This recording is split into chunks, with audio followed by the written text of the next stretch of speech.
Back then, there was pretty number of Thai players playing in Singapore. We have Suti, Surachai, Kiatisuk. Our average age is not young anymore. A lot of us are in our prime. So I think it's now or never for us to actually step up and do something for the country as well. Personally, I hope Buriram do make it, because I think it will be nice to see how we stand against our fellow Southeast Asian counterpart.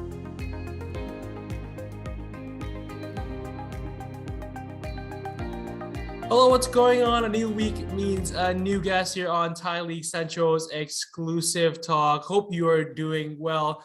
We're still going to be on that topic of ASEAN players in the Thai League, and this man has played in Thailand before. He's currently a member of the Lion City Sailors and also Singapore's national team. I'm sure many Thai fans remember him.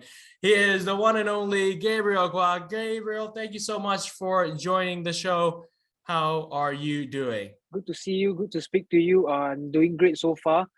As you know, I suffered an injury in the recent Suzuki Cup, so currently in the rehab process, but definitely looking forward to be back soon for the new season ahead. Well, it's great to have you on. You're the second ASEAN player in as many weeks to be on the TLC exclusive talk. Let's talk big picture first. You did play in Thailand back in 2018. But overall, prior to that, how do you view Thai football? Honestly, when I was playing in Thailand in 2018, prior to that, I do follow Thai football for a little bit, because as you know, back then there was pretty number of Thai players playing in Singapore. We have Suti, Surachai, Kiatisuk. So, and slowly across the year, of course, the interest is mutual. We do follow Thai football as well back then, Chonburi and teams like that. So, of course, before I went over, there were a couple of players there like Hassan and Bai. So, of course, there was the interest. You were one of the first group of Singaporean players to play in Thailand before the ASEAN quota even got implemented, because it started the next season in 2019. What was it like overall, that experience? I mean, Navy, not a really popular team, but at the same time, you played in the T1. So I'm sure the competition was quite high. In 2018, when I was playing, it was the 4+1 rule, if I can't remember, whereby there was one ASEAN player allowed. It was the following year where they allowed 3 ASEAN and things were much easier. But, having said that, I still enjoyed my time there. I made many great friends, and like what you say, Navy wasn't a really big team, but definitely I enjoyed the atmosphere there, and I think I got the chance to meet many new friends, many teammates, which I'm still in contact with, especially, Natapon Wood. He helped me adapt there and made my time so much easier there. We are still very much in contact. And of course, I learned a lot, from the Thai players there, the culture and everything. Over to that topic, the Thai League as a whole, what do you make of the standard of Thai football? Do you think that it's by far the best in ASEAN? Do you think it's comparable to top Asian leagues? Where does it rank in your opinion? I think, if I have to be honest, I think the Thai League is definitely the best now in Southeast Asia, at least. And I think Thai League, as compared to the other Southeast Asian, I think they're the top league there, which is why, there's so much interest and following there. And I think you could see there's many Filipinos playing there. We have a couple of Singaporeans, stuff like that. And it's pretty competitive as well, I would say, because I think generally, if you compare to Singapore, we are a pretty small country. So it's a pretty unique, where home away games aren't like in Thailand, where, you have that long flights, that long travel, which is also why I enjoyed, because that's where we really felt like professional players. And I was privileged to experience that in Navy, where we had our private plane, where we travel for away games. I think we are the only team in Thailand who has that privilege to do so. Yeah, so I think overall very good experience. And like what you say, in Thai League, I think the spectators in each games are pretty huge turnout.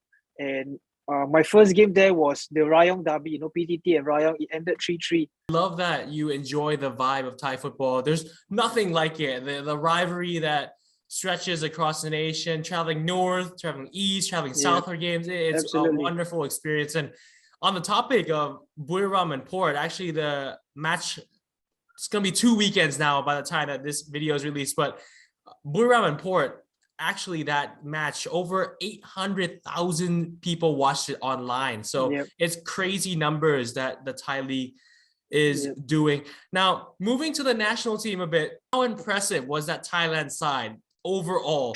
Mano poking, being able to bring all the pieces together, and the Thai team went undefeated to its 6th AFF Suzuki title. I don't know Mano personally, but I mean, I do know him from my time over there when he was taking BU. You know, I thought that he did a fantastic job there. You know, it wasn't easy. I mean, we all know that it's not easy for a foreign coach to be in a team for so long there. You know, but the fact that Mano was there, you know, I think that I mean, he has done well. And when he took over the Thai team, you could see the changes he took over from Nishino. You know, he immediately you could see that he has his own thoughts, and he records some of his overseas based players, and I think he's been there long enough to know what the team really need. He went for the players he worked with, and I think they were brilliant. I mean, they were the best team at the Suzuki Cup, and I think they were deserving champions. That's a great compliment to receive from a Singaporean player. Now, we're going to move over to Singapore now. Enough talk about Thailand and the Thai League. First of all, Lion City Sailors, what an amazing season last year. I mean, I saw it all over social media. You guys finally reclaimed the throne. Just how pleased are you about your performance and the team's performance last season? I think last season was amazing. You know, I think the title fight went down right to the wire. You know, it was a great spectacle for the fans. I think it was what really brought up the level of local football in Singapore. You know, that's where you could see the interest was there, because I think everyone loves a good title race, you know. And I mean, I'm just glad that we ran out the eventual winners. But I think Albirex pushed us, we pushed each other neck to neck.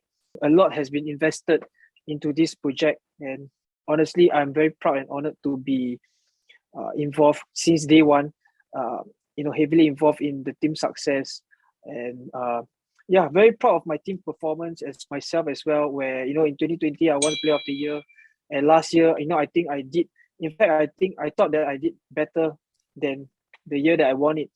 So, you know, it's really sweet that, you know, we won the league, and personally it was a great season for me. So I think this season things, you know, are moving so quickly, and we have things to defend, we have the crown to defend, we have the Champions League, so many things to look forward, and I think all eyes are on us. You also won Goal of the Year. I watched it probably 10, 20 times. That volley just smacked it in with that left foot. It's a beautiful goal. I mean, put it on OpenSea. Put it on as an NFT right there. Just, you know, on a loop. Just you on a volley there. It's just brilliant.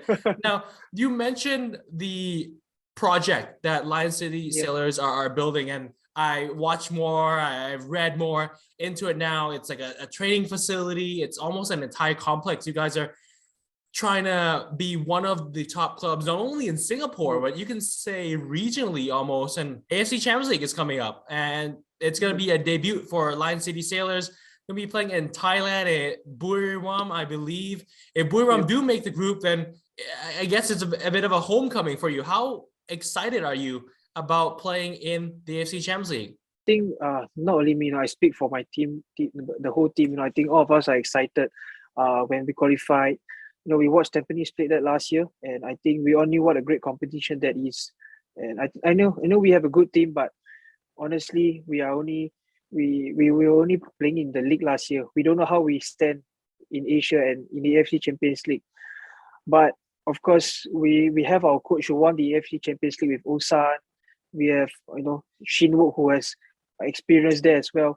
So I think we are definitely looking forward to that, to see how we fare, you know, against the best in Asia. Like, I think our group is Urawa, Shandong, and probably Daegu or Buriram. Personally, I hope Buriram do make it, because I think it will be nice to see how we stand against our fellow Southeast Asian counterpart as well. And then, of course, we have Urawa and Shandong who are in Asia. Because like what I agree with you earlier, you know, the owners of Lion City Sailors not only is aiming in locally in South Asia, and of course Asia as well, which is why, you know, the signing of my coach and Shin Wook and certain players has, you know, captured the attention in the continent. So yeah, definitely a great season, big season to look forward. And I think the Champions League is going to be a big test. What about national team wise? Singapore made it to the semifinals of the recent AFF Suzuki Cup. The team has struggled a bit to make that push to the Asian level. At ASEAN, of course, it's going to be considered as one of the top teams. But from your perspective, what needs to improve from a national team level? Because club level, it seems like trajectory is heading up. Yeah, it's going well with Lion City Sailors winning the league, playing in the AFC Champions League. But what about national team wise? What can allow Singapore to return to those glory days again? I think there's many factors. Like some people point to, the successful years of Singapore football because we had, a couple of foreigners, whereas now we don't. We have only one in Song. There's so many talks like that, but I think we have to admit that the past probably close to a decade or so, Singapore national team have been on a standstill. Even prior to the Suzuki Cup, I think the Suzuki Cup was, at least a little bright spark in this decade. I would say, we put in some great shift, great performance, but ultimately we still fell short. But I think we are still a team in rebuilding process, and I think with now a new coach yet to be named yet, we honestly don't know. But we are players, and I think we are just focused on our task and on hand. We have friendly match coming ahead in March, and we got the Asian Cup qualifier, which I think it's a pretty decent group, but quite a tough one as well. So I think personally for us, I think the players have to keep the belief, because if you look at the age of our team, our average age is not young anymore. A lot of us are in our prime. So I think it's now or never for us to actually step up and do something for the country as well. Final couple of questions for you. I did see that you're into real estate now. Is that true? I saw you in a nice suit picture and a post on Instagram. Can you please expand on that? It all started in 2014 when I first tried out, because 2014 I was 24. I just wanted to see like certain things, and I first took the exams, and after one attempt which I failed, I didn't follow up. So just recently in 2019 I started to got serious, and I went to try it again, and unfortunately I failed, but I keep retaking, and finally just a couple of months ago in October I took that and I passed. So gotten my results in November and finally cleared all the necessary administrative matters. And in January, I got my license and full-fledged. So yeah, I'm a certified full-fledged real estate agent now. What is the future like for you? Will it be football involved? Will it be full real estate? Will it be something else? What do you have in your plans? For me, it's just football all the way. Personally, I set myself a target of playing at least N235, and so anything more than that would just be a bonus. But I think for myself, I always try to stay fit even off season and things like that. And I think there's so much ingredients to have this longevity. It's not only that. It's like, I think it's your mind as well. Because if you think you're old, you are old. But if you think that I don't think that age is never a factor for me. I think it's been proven around the world. So I think definitely I can't see myself not playing football for a day or anything. So I just hope to be playing for the next 5, 6, 7, 8 years for as long as I can, or as long as my clubs want me.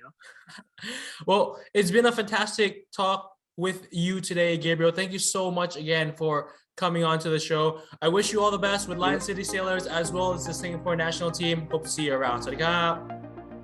Yep, Sawadee Krap. It's a pleasure.